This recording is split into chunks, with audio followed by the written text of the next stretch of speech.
Hello, welcome back to the channel. Today I'm talking about how you can turbocharge your release by using ground forces.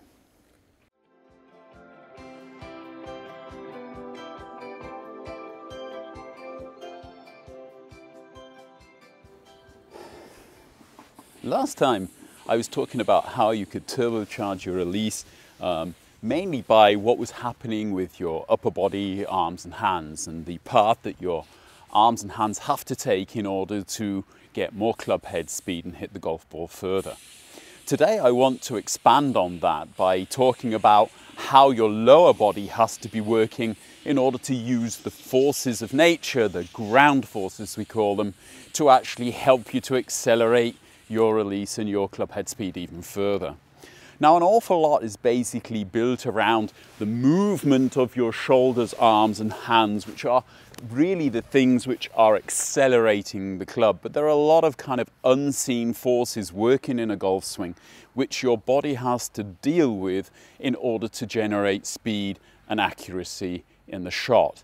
And one of these major forces is what we call ground forces. The way that your legs and feet interact with the ground, both to turn your hips and also to resist and support the forces that you're applying to the golf club.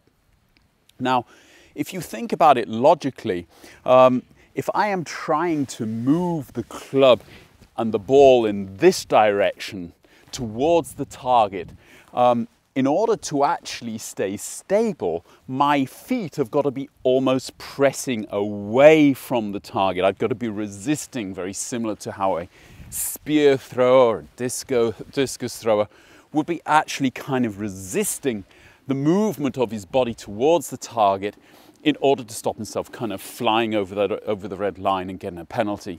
Obviously, we're not going to get any penalties if we walk through the ball, but it's obviously going to give us more problems hitting the golf ball perfectly if we're not keeping stable over the golf ball during impact. On top of that, we talked last time about accelerating the golf club by pulling up with the lead side and pushing forward with the trail side, which would obviously mean that your lead leg should be basically pushing backwards and up away from the ground, and your trail leg should be pushing forward. The lead side supporting the lead arm and hand, the trail side supporting the trail arm and hand. So obviously this is all going to be dependent on your ability to rotate to the target in your transition and in your follow through. So we'll first of all start looking at how we get enough rotation in order to make this possible at all, and then we'll basically talk about the kind of feelings that you should be having through impact in order to get as much power and as much speed on the golf club and on the golf ball as possible. So if we just take the golf swing to the top and then go into the transition, one of the things you will see in most good players is how the legs kind of separate. And they separate out as they start to rotate.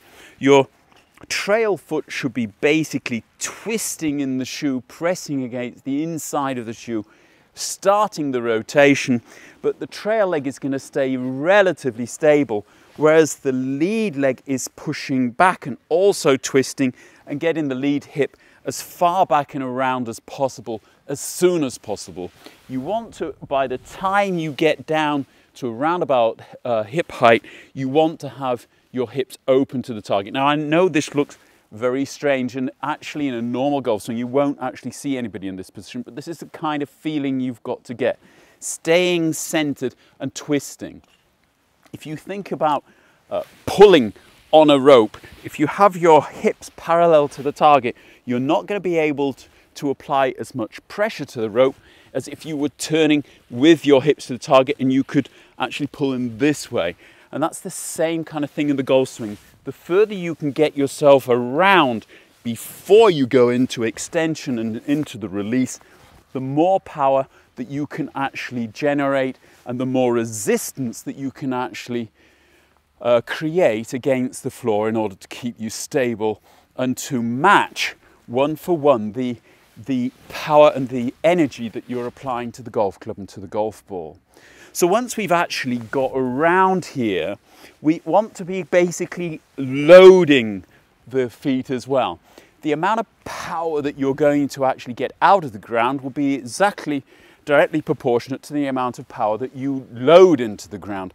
And this is why you see a lot of golfers squatting as they start the downswing. They're basically loading the ground and loading into the lead side to then go into extension as they release, to actually press away then from the ground as they release. Now, I know that a lot of you are fearful of first of all going down in the downswing because you think you're going to hit into the ground, and then going up in the follow through because you think you're going to top it. So we're doing a bit of both, but if you look at it, especially from the two cameras here, that you will actually see that although I have a lot of movement kind of up and down in my lower body, my upper body is staying relatively level because of the quality of the spine and its ability to almost kind of suspend your shoulders in midair despite your hips going up and down. Basically like the suspension in a car, the spine is allowing you to do all kinds of strange things with your lower body and still stay very stable with your upper body. So obviously you have to have the mobility to be able to do that, but that is basically what you're looking for. If you're wanting to use ground forces in the correct way, you have to have this mobility. Otherwise you are definitely going to find some changes in your distance from the ground, and there is then a chance of your hitting the ball fat or topping it. But we're looking for as much power as we can get, and that's the idea here, is to get as much rotation in as possible while at the same time getting a little bit of a feeling of losing a bit of height in your knees, bending your knees, and then as you come into the release position and you start to extend your trail arm, pulling around with your lead shoulder and up away from the ball, tugging the grip end around you and extending your trail wrist and arm. This is when your legs should be firing as well. Your lead leg pressing up and back away from the target, your trail leg extending forward and through to the target, pushing and helping your trail side through the golf ball, well, at the same time your lead side is pressing in the opposite direction, and you're getting this real extension through the golf ball.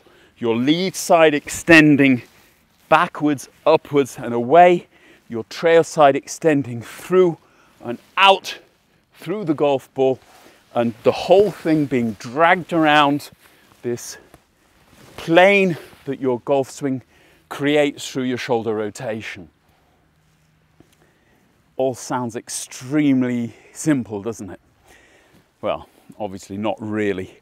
How can you practice this now? Obviously you can do it with a club, but probably you'll be better off trying to start just by doing some exercises with your lower body to begin. Just get your body used to getting this change of direction, this small squatting feeling, and getting as far around as it can. Don't worry if you have to lift the trail heel to come off the ground to do it. And as you go into extension, you should have the feeling of the weight and the pressure being more on the kind of the balls of both feet. You don't want to get too much into the heel. That will happen after impact. So allow the pressure to be applied to the ground through the balls of your feet. And sometimes it's easier to kind of think about that when you haven't got a club in your hand, you're not thinking about your upper body position. The next exercise is with your arm over your chest. Here you're trying to do the same thing with your feet, but get this trail shoulder down and get the extension with your lead side. I showed you an exercise in the last video where we were pulling around with the lead side and pulling the club through our trail hand. And you could also do this exercise, combining it with this feeling of the work that your legs are doing. Once you get that, you're wanting to find these feelings with a golf club in your hand. You want to have the feeling that you had when you were making the movement without the golf club. And first, when you get that feeling, do you actually put a ball in the way and hit the golf ball out there? The perfect time for practicing this is winter, obviously, when you're not on the course as much, so you're not contradicting yourself as much. If you can get yourself out there, get your legs working, get your legs active in your golf swing, you might find some untapped resources there which will help you to hit that golf ball a little bit further in the new year without losing it. Hope this helps you. As ever, if it does, please like and subscribe. If you would like to support the channel even more, you can become a patron. Thank you to all of my patrons for supporting me over this season. I shall leave a link below. Until the next time, goodbye.